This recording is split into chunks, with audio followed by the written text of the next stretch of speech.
Okay, so have you been watching the markets lately? Because something really weird is going on. You've got two assets that couldn't be more different. We're talking ancient physical gold on one hand and cutting-edge digital Bitcoin on the other. And yet they are both exploding in value at the exact same time. It's one of the biggest economic stories of the year, and it all boils down to one powerful idea. First up, just look at this number. Bitcoin has smashed through $125,000, setting a brand new all-time high. I mean, wow. A figure like that has the entire financial world buzzing. But that's only half the picture. Because at the very same time, gold, the classic old-school safe haven, is also shattering records. It's settled at over $3,900 an ounce. And get this, that's its 41st record high for the year. Yeah, this is definitely not a coincidence. So what on earth is going on here?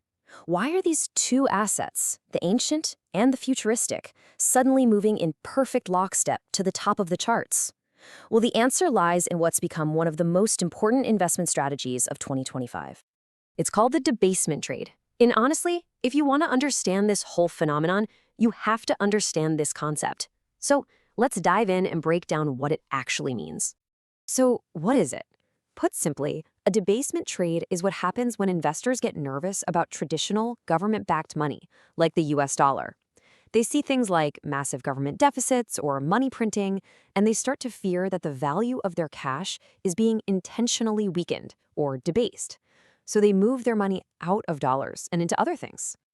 Here's a really simple way to think about it. Imagine the value of all the US dollars in the world is a bucket of rich, concentrated paint. Debasement is like the government pouring more and more clear water into that bucket. Sure, the total amount of liquid goes up, but the color, the actual value in each drop, gets diluted. It gets weaker. And that fear of dilution is what's driving this entire trend. Okay, so that explains the what. But the really crucial question is, why now?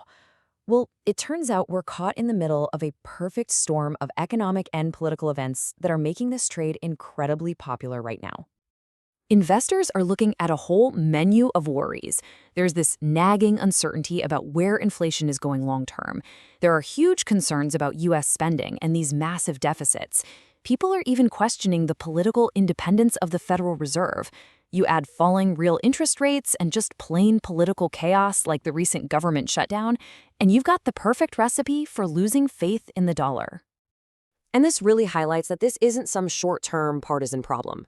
As Matt Stuckey from Northwestern Mutual points out, big deficits and growing debt have been happening under both political parties for years. He calls them additional tailwinds that are just pushing this debasement trade forward. Now, you might think, okay, this sounds like some complex strategy for the big shots on Wall Street. But the data actually tells a way more interesting story. The people who started this trend, a completely different group. Just check out this data from JP Morgan. It shows that individual investors, the retail crowd, actually started piling into this trade way back in late 2024. They were way ahead of the curve. The big money, the institutional players, are only now starting to follow their lead and get in on the action. So if you're an investor who's getting worried about your dollars losing value, where do you put your money? Well, this brings us to the two heroes of our story, classic gold and its new rival, digital gold. In one corner, you've got gold, the veteran. For literally centuries, it's been the ultimate place to park your wealth to keep it safe. It's physical, it's trusted, and its track record is undeniable. In the other corner, you have Bitcoin, the digital newcomer. It's increasingly being seen as a modern alternative, a scarce digital asset that can do the same job in the 21st century. And the experts? They're totally split. Global strategist Kamal Srikumar makes the case for gold, pointing to its history. He argues that Bitcoin is just too new, too unproven to be a real safe haven. For him, when you can't trust government currencies, you go with gold because its stability is what makes it so attractive. But then you've got analysts like Alex Saunders at Citi who argue the whole perception of Bitcoin has changed. He says it is now seen as digital gold, and that's precisely why it's moving so closely with the actual metal.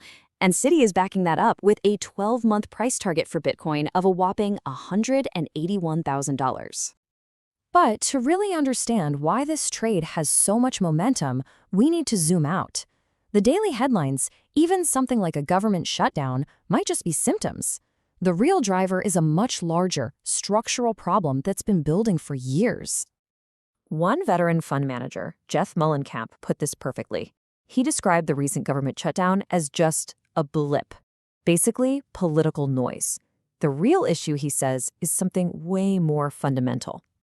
The crucial point here is that the problem isn't the temporary political drama. It's the long-term and so far unstoppable path of U.S. government spending and the massive national debt that comes with it. And this single number is right at the heart of the whole argument.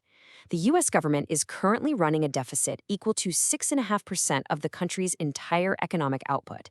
That is a massive number, especially during a time of economic growth. And it's what has veteran investors so deeply concerned. And Mullenkamp's final take on this is pretty sobering. He says the debt problem is getting worse, not better, and that he believes we are in the very early days of this trend.